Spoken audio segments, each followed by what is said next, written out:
Olá, eu sou a Luca, trabalho na Rádio Rock desde 98, né? E também estudo e adoro psicologia. O Cada Caso um Caos é semanal, né? E fala da vida pessoal, dos méritos, das dificuldades dos artistas com um olhar mais psicológico e comentários do professor e psicanalista Mário Sérgio Picorelli. A gente já falou do Josh Homme, do Queens of the Stone Age, né? Do Travis Barker, do Blink-182, Daniel Jones, do Silverchair, enfim, vários outros. Hoje, no Cada Caso um Caos, atendendo a vários pedidos, vamos saber um pouco mais sobre o excêntrico Thom Yorke do Radiohead, com produção e edição da Bunker Produções. Thom Yorke nasceu na Inglaterra no dia 7 de outubro de 68. Ele é vocal, também toca guitarra, piano, é produtor, compositor, enfim, a cabeça ali do Radiohead. O pai dele era um físico nuclear e por causa disso estava sempre mudando de cidade. A mãe era dona de casa e ele também tem um irmão, o Andy Yorke, que nasceu em 72. O Thom, ele, desde quando ele nasceu, né, tinha aquele olho esquerdo paralisado. Por causa disso, ele teve que fazer 5 cirurgias nos primeiros 5 anos de vida. A última deu um rebosteio e quase tirou toda a visão do olho esquerdo. E por isso ele ficou com aquela característica, né, de olho caído. E como a criançada não perdoa, né, foi só começar na escola que já veio a zoeira e o apelido dele virou Salamandra. Thom Yorke cresceu super apegado à música. Quando era bem novinho, assistiu o vídeo de Bohemian Rhapsody do Queen e ficou de cara. Ali uma chavinha virou e tudo mudou, né? Ele queria entender como aqueles caras conseguiam fazer uma música tão absurda de legal como aquela. Logo na sequência, aos 7 anos, ganhou dos seus pais uma guitarra. Pronto. Ali começava a história dele na música. Ele compôs sua primeira canção aos 11 anos, chamava Mushroom Cloud, Nuvem de Cogumelo, e falava sobre a formação de uma nuvem seguindo uma explosão nuclear. Nessa época, ele estudava numa escola particular só de meninos. Foi lá que ele conheceu o Adrian Bryan, Colin Greenwood, o batera, o Phil Selwell e o irmão mais novo do Colin, né, o Johnny Greenwood. Pronto. Aqui começava a história do Radiohead. 7 anos depois, em 85, eles formaram a banda On a Friday. Tinha esse nome porque sexta-feira era o único dia da semana que eles podiam ensaiar. Nessa época ele estava mega encanado, que não tinha crescido, parou ali no 1,66. O tempo foi passando, eles tocavam nos botecos, nos pubs, foram angariando ali um certo público, até que um cara da EMI, que conhecia o Colin por trabalhar numa loja de disco, né? Esse cara adorava o som da banda e assinou com até então On a Friday. O nome, na real, mudou logo quando eles assinaram, né? Eles colocaram o nome da música Radiohead, aquela Radiohead dos Talking Heads, porque, segundo eles, era menos irritante do álbum True Stories. Logo de cara, o primeiro disco foi super bem, né? O Pablo Honey ficou muito conhecido pelas letras angustiantes, né? E principalmente pelo sucesso de Creep.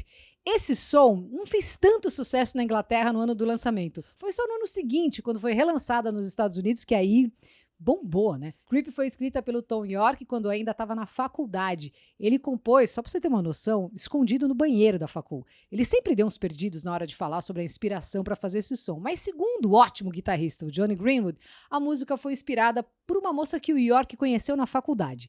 Ele disse que o Yorke passou mais ou menos uma semana, assim, obcecado por ela. Ficava seguindo, pescoçando mesmo, assim, sabe? Atrás de árvore. Fazia o louco. Até que um dia a pequena apareceu em um show da banda, isso bem no comecinho ali da carreira deles. O Thom ficou todo indócil e afoito, não sabia o que fazer, porque eles, na verdade, nunca tinham se falado. Ela nunca soube que a música foi inspirada nela e esse som ficou conhecido como um ícone de amores platônicos. Nas palavras da banda, né? Virou também uma celebração dos sentimentos que fazem as pessoas se acharem inadequadas. Inclusive, esse fato assombrou Yorke por anos, né? Ele disse que sofreu por muito tempo com a tal da síndrome do impostor, era extremamente crítico sobre si mesmo e pensava muito sobre tudo. Ele também disse que era muito extremista, né? Desaparecia durante meses e depois ressurgia. Esse som definiu muito, né, o começo da banda e essa história da pessoa não enxergar nenhum tipo de defeito no objeto do desejo, né, como se ela fosse um ser perfeito, vivendo em um mundo perfeito, né, do qual ele não faz parte. Em resumo, se sentir insuficiente para o outro. É isso. Isso foi um negócio assim que muita gente se conectou. É basicamente mais uma letra do Radiohead sobre baixa autoestima e insegurança. 2 obstáculos que fizeram muito parte da vida do Thom Yorke na adolescência e boa parte da vida adulta também. Outro comentário do guitarrista John Greenwood a respeito de Creep, ele disse que uma vez um cara chegou e falou para a banda sobre como ele achava a música maravilhosa e interpretava ela pela perspectiva de ser gay. A banda amava amou e percebeu que ela poderia significar muita coisa e poderia sim ser mais um som subjetivo. Então ficaram de bem com Creep. Porém, depois do sucesso, eles ficaram tão de saco cheio de muitas pessoas só conhecerem esse som que por muitos anos eles nem tocavam nos shows. Mas hoje em dia, vira e mexe, ela aparece. Vou deixar inclusive a tradução aqui na descrição, porque essa música diz muito sobre tudo que a gente está falando. Depois desse álbum, lançaram o The Bands, foi melhor ainda que o primeiro, principalmente por High and Dry, Fake Plastic Trees, que tocou nas rádios do mundo todo. Agora, sucesso mesmo veio com o já clássico OK Computer de 97. Paranoid Android, Karma Police, Lucky e No Surprises foram hit com R maiúsculo, né? O H não estava dando conta, foi hit mesmo. Esse álbum voltou a fazer sucesso e muitos disseram que o Radiohead fez uma previsão do que seria o estilo de vida do século XXI. O OK fala basicamente assim sobre o crescimento do consumismo, né, no mundo, alienação social, isolação emocional e tretas políticas. Em 2000, eles lançam Kitty A, que tem mais elementos eletrônicos e inclui a faixa How to Disappear Completely, que foi considerada pelo próprio Thom Yorke a melhor composição do Radiohead. Sobre esse som, quem é fã, né, sabe da amizade profunda que o Yorke tem com o vocal do R.E.M., Michael Stipe, que direto um participa do show do outro, né, faz um monte de coisas juntos, enfim. Numa dessas, o Yorke disse que o Stipe inspirou muitas de suas músicas e o ajudou a sair de um período de depressão depois da turnê do OK Computer. Essa música foi inspirada por Stipe, que aconselhou o Yorke a falar para si mesmo: eu não estou aqui, isso não está acontecendo.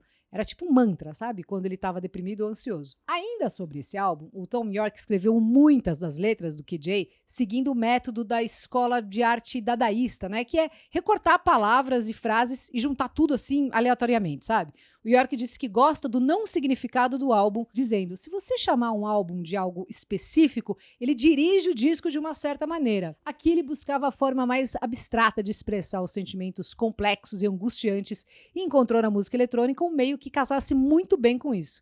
No ano seguinte, eles lançam o quinto álbum, Amnesiac, que foi gravado junto com o Kid A, mas eles preferiram lançar essa segunda parte um ano depois, ao invés de fazer um álbum duplo, né? Ele vai na mesma pegada anticomercial, né, com muitas texturas eletrônicas, né, e músicas bem densas. Em 2003 fizeram Hail to the Thief, esse foi o sexto álbum e o fim do ciclo que eles tinham com a EMI. Eles tinham assinado lá no comecinho, né, e se comprometeram a lançar 6 álbuns. Depois desse, deram linha da gravadora. O álbum foi legal, né? Ele é mais cru, né? E a própria banda disse que queria lançar ele logo para ficar livre da gravadora. Foi mais para bater cartão da saída ali, ó, área. Em 2007, fizeram um ótimo In Rainbows. A versão digital, né, para download foi inovadora. A banda definiu que o público poderia pagar o quanto achasse que valia, né? Esse álbum tem uma música linda, pelo menos é a minha preferida, House of Cards, que tem um pota de um vídeo que foi gravado sem câmeras. As imagens, elas foram feitas assim por lasers presos no corpo do Thom Yorke, captavam ali os movimentos dele, né? E o cenário é todo em animação 3D, um negócio diferente, legal e bonito. E quer saber o que deu esse lance aí de pagar o que achar justo? In Rainbows é superior ao lucro que o Radiohead teve com todos os seus outros trabalhos juntos. Com a mesma ideia, lançaram em 2011 o The King of Limbs e em 2016 a Moon Shaped Pool. Bom, todos os outros foram super bem falados, né? Os fãs amam, eles lotam os shows em estádios no mundo todo e por aqui não é diferente, né? Os shows são sempre abarrotados e mesmo com o valor de ingresso super alto, dá sempre sold out. Ele também faz uma carreira como ativista político, né? Já fez campanha para causas incluindo o comércio justo, movimentos anti-guerra como campanha para desarmamento nuclear, Anistia Internacional, teve a campanha The Big Ask do Friends of the Earth, tocou no concerto Free to Bay em 99, enfim, ele está sempre envolvido aí com várias causas. Além disso tudo e do Radiohead, o Yorke também fez trabalhos com outros músicos, né? Tipo a maravilhosa Bjork, o Beck, a PJ Harvey, Flaming Lips, DJ Shadow, Flea do Red Hot, enfim, vários outros. Também tem carreira solo e ele sempre diz que essa carreira solo não afeta em nada o Radiohead. É só um tipo de trabalho que não se encaixa ali no perfil do Radiohead. Então, por isso que ele segue, curte e gosta de fazer. Na vida pessoal, ele passou vários perrengues, né? Talvez o mais difícil tenha sido a precoce morte da ex-esposa e mãe dos seus 2 filhos, Noah e Agnes. A Rachel Owen morreu aos 48 anos, né, lutando contra um câncer. Ela era PhD em literatura medieval italiana e fazia palestras sobre a Divina Comédia do Dante Alighieri. Eles foram casados por 23 anos, se separaram em 2015 de forma super amigável. No ano seguinte da morte dela, ele começou a dar uns uns beliscos ali na atriz italiana Gianna Roncioni. Inclusive, ela participou do curta que tem na Netflix que acompanhou o disco solo Anima. E nesse ano, eles se casaram, mais especificamente aí, no mês passado, em setembro de 2020. De acordo com a Vanity Fair italiana, a cerimônia aconteceu na Sicília e os convidados respeitaram todos os protocolos de proteção contra o novo coronavírus. O York também foi convidado para fazer a trilha de um dos melhores filmes do mundo, pelo menos na minha opinião, que é o Clube da Luta. E ele contou que o Edward Norton e o Brad Pitt enviaram o roteiro e falaram: a gente quer muito que você faça, a gente realmente acha que você deveria fazer isso. E aí o York respondeu que não ia conseguir, que não tinha a capacidade de fazer isso naquela época. E depois, toda vez que ele vê o filme, o York comentou que ele fica meio naquelas de putz, devia ter feito, porque tem tudo a ver. Bom, fato é que Where Is My Mind, do Pixies, ficou espetacular nesse filme, mas beleza, né? Ele fez vários outros que também ficaram ótimos, como Suspiria, Anima, né, que a gente já falou aqui, enfim. A baixa autoestima, a insegurança e o sentimento de inferioridade sempre estiveram ali meio que lado a lado, né, presente na vida do Tom York. Mas você viu que interessante essa história da pessoa não enxergar nenhum tipo de defeito no objeto de desejo, né, como se ela fosse um ser perfeito, vivendo em um mundo perfeito e tá tudo lindo. Inclusive, a gente vê muito esse fenômeno acontecendo nas redes sociais, né? Com os outros, nossa, é tudo muito perfeito. O que seria isso? Bom, para falar sobre isso, vamos falar com o nosso querido mestre faixa preta, o psicanalista, mestre em psicologia clínica, professor Mário Sérgio Picorelli. Fala aí, Mário. Luca e pessoal, um grande abraço. Hoje, através de Tom York, você me pergunta por que certas pessoas não conseguem enxergar nenhum tipo de defeito no objeto amoroso, como se essa pessoa fosse um ser perfeito, vivendo em um mundo perfeito. A resposta que eu te dou para essa pergunta é porque essa pessoa está tomada por um processo que se chama idealização. Na idealização, a pessoa projeta no objeto amoroso qualidades e valores que são levados à perfeição, sem que ela veja de fato quem é o objeto amoroso realmente. Em resumo, o idealizador projeta no outro o seu próprio narcisismo. Talvez vocês tenham assistido um filme chamado O Amor é Cego, filme de 2001, dirigido por Bob e Peter Farrelly. A história é a seguinte: Hall é um homem que só se interessa por mulheres que têm um corpo perfeito, uma gostosona. Certo dia, ele se encontra com um guru da autoajuda que o hipnotiza e, através da sugestão hipnótica, faz com que Hall se desinteresse pelo aspecto físico das mulheres e enxergue somente a sua beleza interior. Sob o efeito dessa hipnose, Hall, então, se apaixona por Rosemary, que é uma mulher super obesa, o contrário do que ele deseja em uma mulher. No meio de toda essa confusão, seu amigo Maurice, sem querer, quebra o efeito da hipnose. E Hall passa, então, a enxergar Rosemary como de fato ela era, gorda.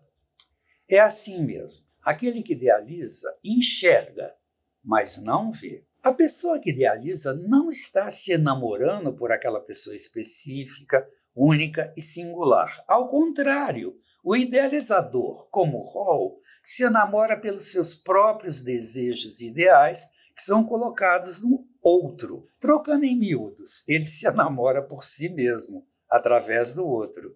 É o narcisismo puro. Voltando ao filme, Hall se desilude ao ver que Rosemary é gorda. A partir da desilusão, ele tem dois caminhos a tomar. Ou ele destrói a relação amorosa, ou ele aceita a desilusão e se relaciona com a Rosemary real. Muitos casamentos e relacionamentos e amizades terminam porque aquele que idealiza não consegue abrir mão de seus ideais narcísicos em prol de um processo de desilusão sadia. A desilusão, fonte de dor, é também um lugar de crescimento, porque a pessoa que encara a desilusão de frente tem a chance de entender que para viver mais genuinamente é preciso abdicar de seus ideais narcísicos e aceitar o outro como ele é e não como ele gostaria que fosse. Um beijo para todos. E aí, curtiu? Beleza, então manda aí pra gente o que você gostaria de ver, né? Quem você gostaria de ver aqui no Cada Caso Um Caos. Curte, compartilha. Se você conhece alguém que gosta de música e psicologia, já manda o linkzinho aí por WhatsApp e vamos que vamos fortalecer aqui a nossa comunidade. Valeu demais você por assistir, valeu muito a Bunker pela produção e edição aqui do Cada Caso Um Caos e a gente se vê semana que vem. Valeu, até lá!